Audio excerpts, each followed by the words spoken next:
في واحد العشية من العشيات ديال عام 2001 غتوصل الشرطة بواحد الاتصال من واحد الراجل واللي كيبلغ فيه على واحد الحريق اللي كاين في واحد البلاصة، وهاد البلاصة بالضبط كاينه في غرب مدينة الطائف. وغادي يقول لهم بلي كاين واحد الشخص في هذيك البلاصة اللي كيحاول انه يشعل العافية، وغادي يقول لهم بلي في الاول كان كيصحاب ليا بلي الدري كيحاول فقط انه يحرق شي زبل حاشاكم، ولكن اللي غيلفت الانتباه ديالي هو التصرفات ديالو الغريبه، لانه كل مره كتطفى العافيه كيعاود عاوتاني يكب عليها داك الوقود ولا ليسونس وكيعاود يشعلها، وكيعاود هاد العمليه شي 3 ولا 4 ديال المرات. وقال لهم الحاجه اللي غتزيد في الشك ديالي هي انه ديك الريحه اللي كانت خارجه من داكشي اللي كان كيحرق كانت واحد الريحه اللي ما تقدرش تستحملها. وهنا غيقول مع راسو ممكن ان هاد الشخص يكون كيحرق في شي جثه ديال شي حيوان، ولكن ملي شافو مصر على ان داكشي خصو يتحرق وكل ما طفات النار كيعاود يشعلها،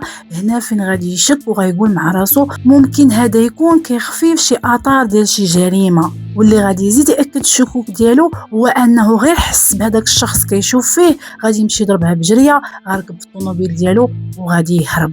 ومنين داك الراجل غادي يقرب لهداك الشيء اللي كان كيحرق داك الولد اللي هرب، هنا فين غيتاكد بلي داك الشخص كان كيخفي معالم ديال الجريمه، لانه غيلقى واحد الجثه اللي شبه محترقه. وهنا فين غادي يقرر انه يتصل بالشرطه.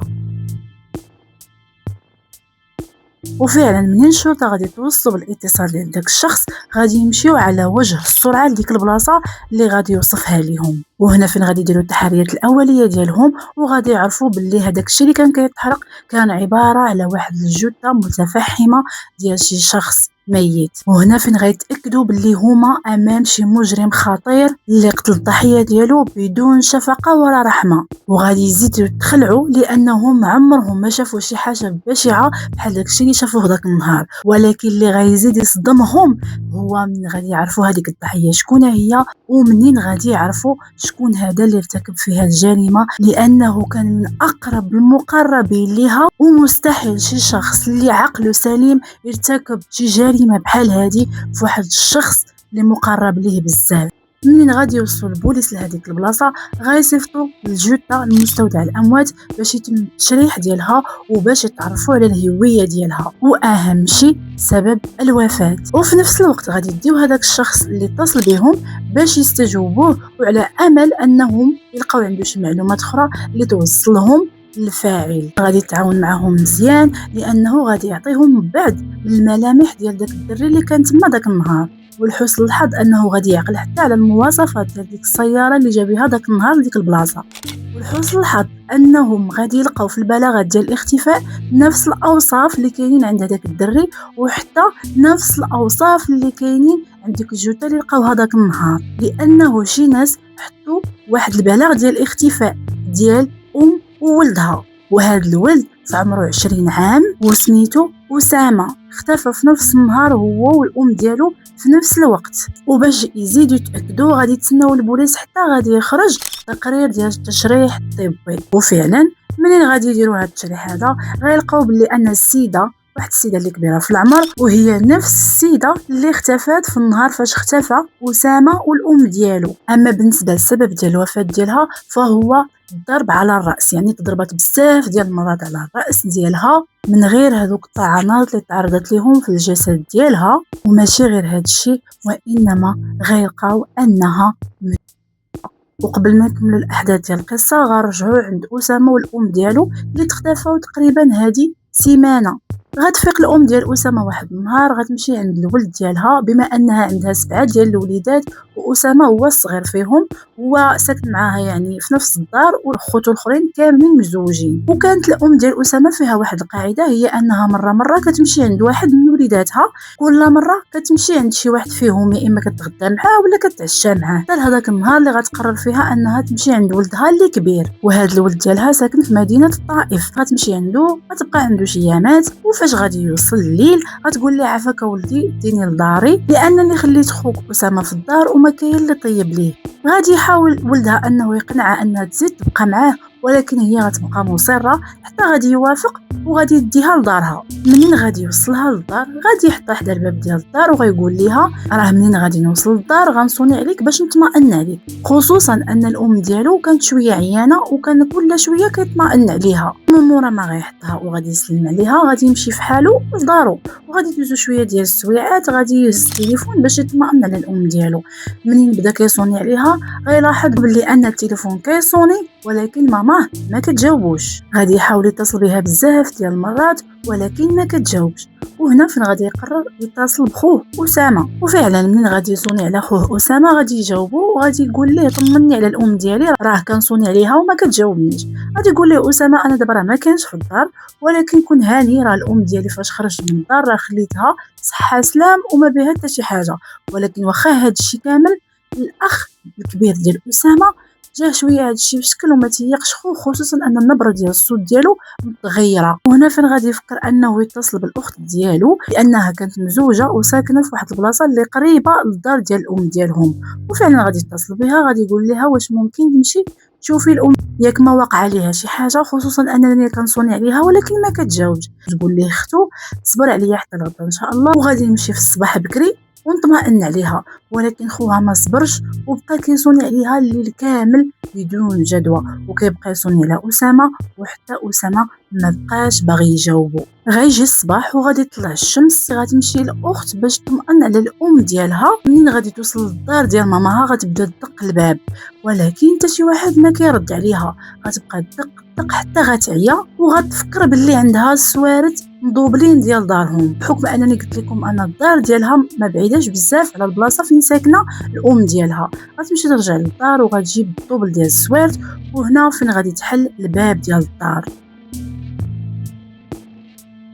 ولكن المفاجأة اللي غادي توقع عليها والصدمة هي أنها منين غادي تدخل للدار غادي يبان ليها الأرض عامرة بالنقاطي ديال الدم. غتخلع وغتفزع ديال بصح. واول خطوه غادي ديرها غتخرج من الدار بالزربه وغتصل بخوتها كاملين وغتصل بالبوليس وغتعاود لهم هذا الشيء اللي شافت قدام عينيها. وفعلا غادي يحضروا خوتها كاملين بسبعه من غير اسامه وغادي يحضر البوليس. وهنا فين غادي يبداو التحريات ديالهم وغيبداو يقلبوا على ديك المراه وولدها ولكن بدون ادنى فائده وما لقاو حتى شي اثر اخر في ديك الدار من غير دوك لي طراس ديال النقاطي ديال الدم اللي معمرين الدار كامله. وهنا فين غادي يتجهوا البوليس عند دوك الابناء السبعه ديال ديك السيده وغادي يسولوهم على العلاقه اللي كانت كتجمعها بولدها الصغير اسامه.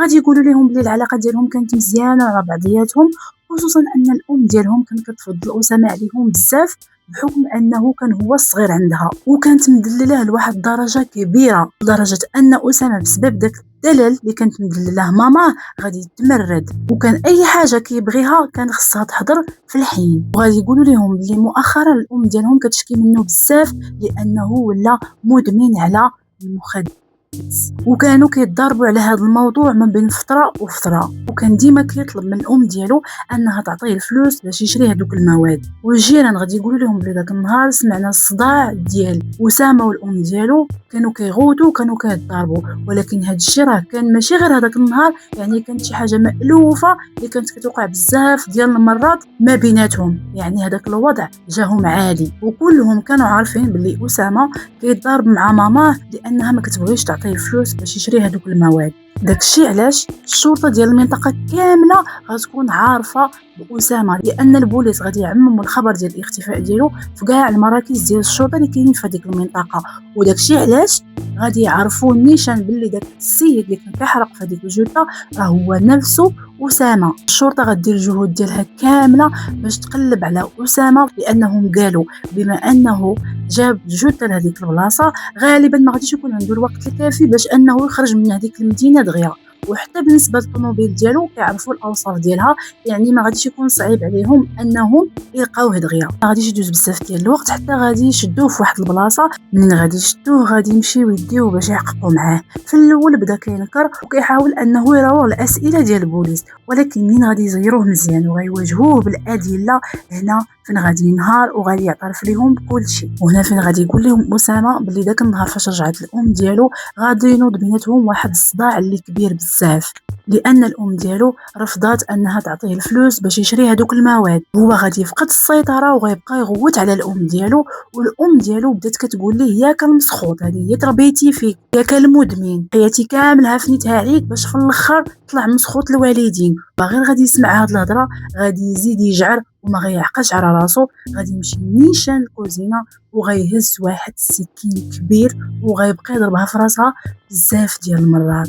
شويه غادي يبدا يطعن فيها بزاف ديال الطعنات، وملي سالا هاد الشيء كامل غادي يدوز عليها وغادي يقطعها. ومنين جاتو لحظه ادراك بهذا الشيء اللي دار غادي يجمع النوضه يتسنى حتى غادي يتقطع الرجل من الزنقه وغادي تخوى الدنيا، عاد غادي يهزها ويديرها في الطوموبيل وغادي يماري بها لواحد البلاصه اللي بعيده اللي هي مدينه الطائف. وتما فين غادي يجبد الجثه ديالها وغادي يحاول انه يحرقها على امل انه يخفي المعالم ديال الجريمه ديالو. وهنا فين غادي يشوفوا هذاك الراجل وغادي يبلغ الشرطه، غادي يحيلوه للمحكمه وغادي تحكم عليه بالإعدام قصاصا. وغادي يتم هذا الحكم في 2002 منين غادي يقطعوا ليه راسو بحد السيف.